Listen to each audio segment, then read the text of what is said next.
How do you see the world? How did you see the jobs report?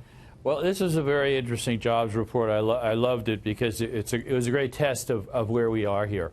You know, to summarize, for the last 2 months, we've created about 90,000 jobs a month. That's half the rate of the last 2 years. So I would take it as a little bit more of a danger sign than you, although there were some bright spots. Perhaps the brightest spot was the increase in employment of people who are long-term unemployed, because probably what they did, they were rational. They heard, hey, long-term benefits are ending, so let's go to work. So that was a good thing.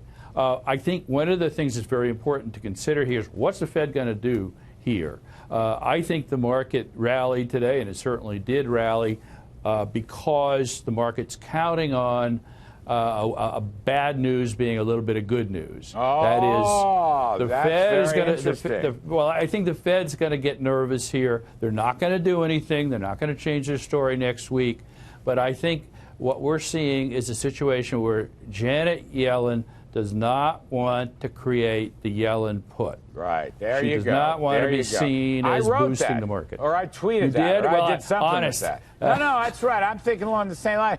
Robert Reich, I want to get your take on the jobs, but John Makin has said a real mouthful of some important stuff here. The Fed has a threshold of 6.5% unemployment, beyond which or below which they said at one time when Bernanke was running it not so long ago that would mean a hike in the target rate, the so-called Fed funds rate.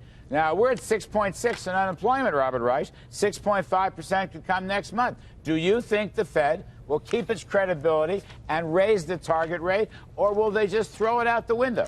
I don't think they're going to throw it out the window entirely and explicitly, Larry, but I agree with John Makin. I think that this unemployment report, the jobs report today, is actually quite bad, and I think investors are responding positively because they think the Fed is going to slow the tapering. In fact, the Fed may stop tapering altogether, at least for the next several months until the job numbers look much better. No way. No way. Joe Lavorgna, set him straight. I agree with you, Larry. The Fed is going to stay tapering. You know that. That's the least they could. They may break their forward guidance on the 6.5% unemployment rate at Fed funds rate, but they're going to continue to taper. Joe, there were some good numbers in here. I'm not saying this was the greatest thing, but the household survey is very important. People overlook it. It was important. Over the last 2 months, the household employment's been almost 400,000.